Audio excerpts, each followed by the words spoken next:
سلام سلام يحوات سلام كتلو تلميذيو يا ونايلو مع تمسي هذا له أني حنتي interesting subject يا concerning ناي بيت خريستيان ناي توادو أو نروي زلو مالتي نسو خاني تفتاو الشو ينسيوا كيفكم كتريوا تخليهم حجتهم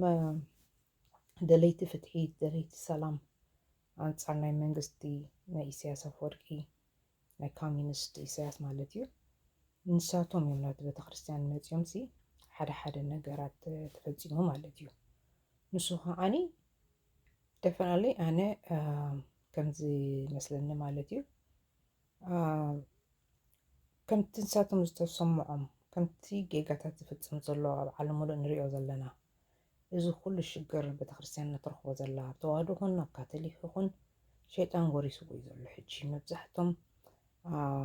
ኣቕሽትና ኮኑ ወይ ኣብ ቤተክርስትያን ዝመሓዳደሩ ዘለዉ ብዙሓት ኣብ ዓድና ዘለዉ ወይ ኣብ ዓዲ ዘለዉ በቲ ግዝኣት ናይ መንግስቲ ናይ ኢሳያስ ብኡ እዮም ዝኸዱ ኣጌስ ስለ ዝፈርሑ ድዮም ወይ ሓደ እግዚኣብሔር ይፈራ ድዮም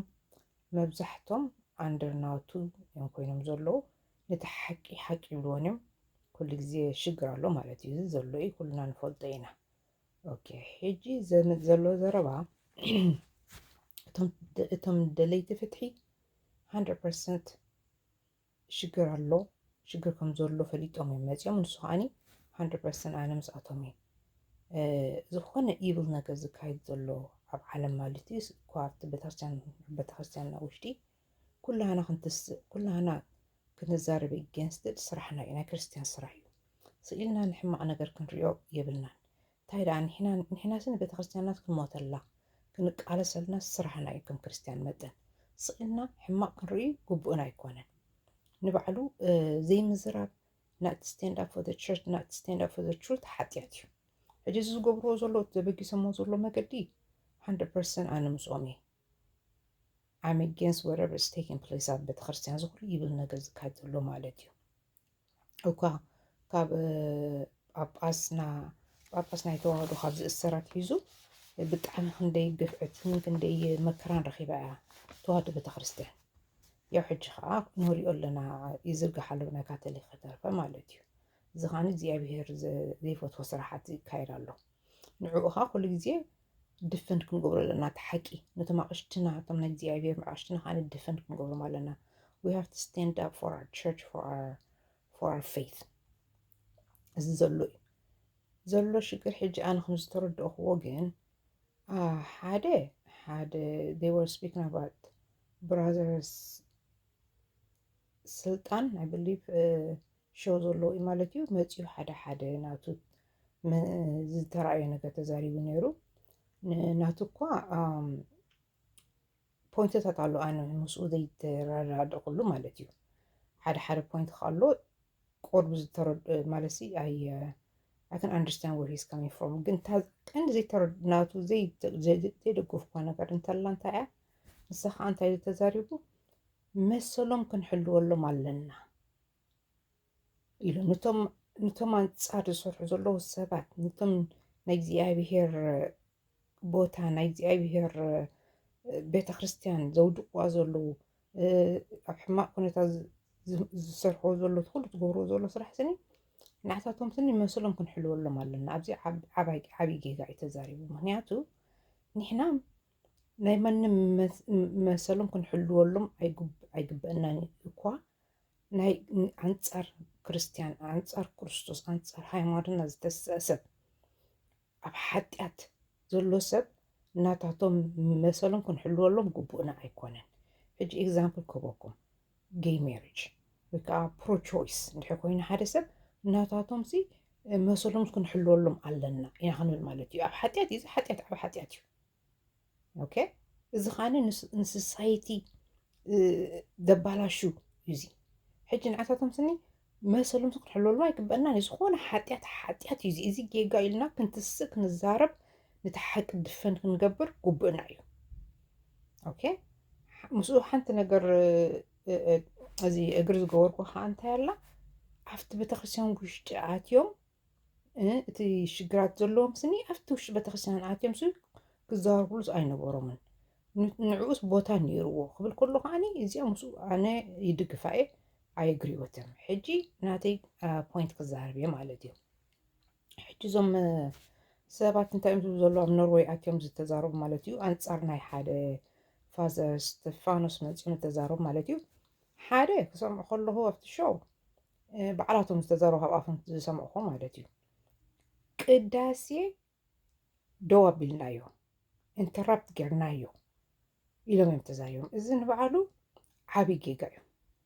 ምክንያቱ 10 ግዜ ደኣ እምበረይ ሓቂ ሒዝና ንምፃእ እቲ ቤት ኣምላኽ ክንደፍሮ ከለና ንሕና ስኒ ካብ እግዚኣብሔር ንላዕሊ ንቤቱሲ ከመይ ጌርና ክንሓልየላ ይንኽእልን ኢና ቀዳምነት we have to venerate we have to give reverence ነቲ holy ground ቤት ጎይታ ብሂወቱ እዩ ዘሎ ኣብ ቤቱ ሆሊ ግራውንድ እዩ መፂኻ ከምድላይካ ኣይትዛረበን ኢኻ 10 ግዜ ጌጋታት ይገበር ኣብቲ ቤተክርስትያን 10 ግዜ እቶም ኣቕሽቲ ጌጋ ይግበሩ እዚ ናህና ስራሕ ኣይኮነን ናህና ስራሕ is to worship God in his holy ground respect reverence ክንህቦ እዩ ዝግበአና ሽግር እንተሊና ኣብ ደገና ኢና ንገብሮ ኣብ ካልእ ቦታ ኢና ንገብሮ ንሱ ከዓ ኩሉ መገዲ ኣለዎ መፂኻ ንሓደ ቀሺ ከም ድላይካ ክትዛረቦ ከም ድላይካ ከተብሎሲ እሞ ኣብ ውሽጢ ቤተክርስትያን እዚ ዓብይ ጌጋ እግዚኣብሔር ከማዚ ደስ ኣይብሎን እዩ ምክንያቱ we are disrespecting the Lord's house እዞም ኣቕሽቲ እዚኣቶም ከዓ ክርድአና ዘለዎ ቀሺ ማለት ስፓውስ ናይ ጎይታና ኢየሱስ ክርስቶስ እዩ ኦኬ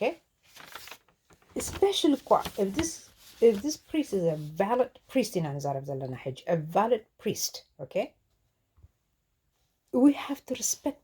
his authority. We have to respect his office. Regardless of what he does, first thing we have to respect him. Kamilna ina respect Nkobra Zalana. Maniatu, he represents Christ. Okay? Natu hanta nagar akhrid another lo khani. Once a man has been validly ordained as a priest, Catholic Orthodox, he will always retain the power to celebrate a valid mass, okay? And nobody on earth can ever take away that power from him because the Lord gave him that power. Once a priest, always a priest. Is a danger zone. ምክንያቱ እንታይ ዝብል ኣለኩ እዚ ዓዲታትና ዘምህራና ማለት እዩ ቀሺ ዝበለካ ቀሺ ዝገበሩ ኣይትግበር ቀሺ ዝበለካ ግበር just because ሓደ ሰብ ቀሺ ስለ ዝኾነ it doesn't mean they're holy that's not what it means ንኢሳያስ ይደግፉ ሓጢኣት ይግበሩ ሰበይቲ ይሃልዎም ገለ ይግበሩ ክንደይ ነገር ብውሽጢ ክንደይ ሕማ ነገር ክገብሩ ክእሎም ወላ ንሕና ዘይንሪኦ ማለት እዩ ኦኬ ኣፍታ ቤተክርስትያን ኣትዮም ግን they have power to do mass and to celebrate እቲ ናይ ጎይታና ኢየሱስ ክርስቶስ ህብስቲ ናብ ዩክረስ ንክልውጥዎ ፓወር ኣለዎም ንሳቶም እዚ only people ኣብዚ ዓለም እዚኣ ፓወር ዘለዎም ንክቕይርዎ ሕጂ እዚ ፓወር እዚ just because they're sinning it doesn't mean the power እዚ ካብኣቶም ይለቅ ማለት ኣይኮነን example ክበኩም ሓደ ሰብኣይ ኣሎ ዝተመርዐወ ሓዳር ዘለዎ ደቂ ዘለዎ ማለት እዩ ሕጂ እዚ ሰብኣይ እዚ ብቃል ኪዳን ተመሪዑ ወሊዱ ግን ይዝሙ ንሰበይቲ ሪስፔክት ሂባን ንደቁ ሪስፔክት ሂቦምን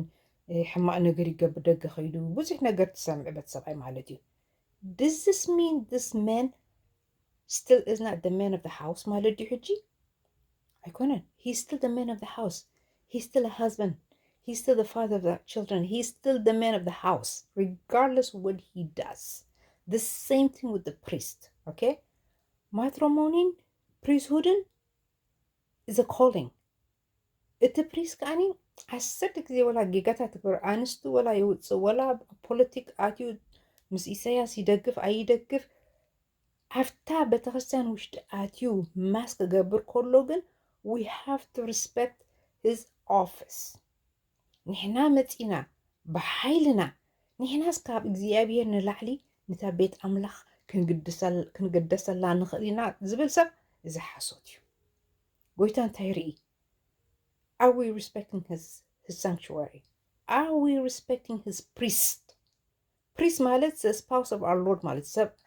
spouse ናይ ጎይታና ኢየሱስ ክርስቶስ priest እዮም. We have to respect them regardless of what they do. Yes, we can disagree. ሽግር እንተሎ ብቲ ቤተክርስትያናት ማ ነገር ዝግበር እንተሎ ብስነ ስርዓት ጌርካ ብዝግብአካ ጌርካ ኣብ ደገ ድዩ ኣብ ገለ ድዩ ክነርክበሎም ንኽእል ኢና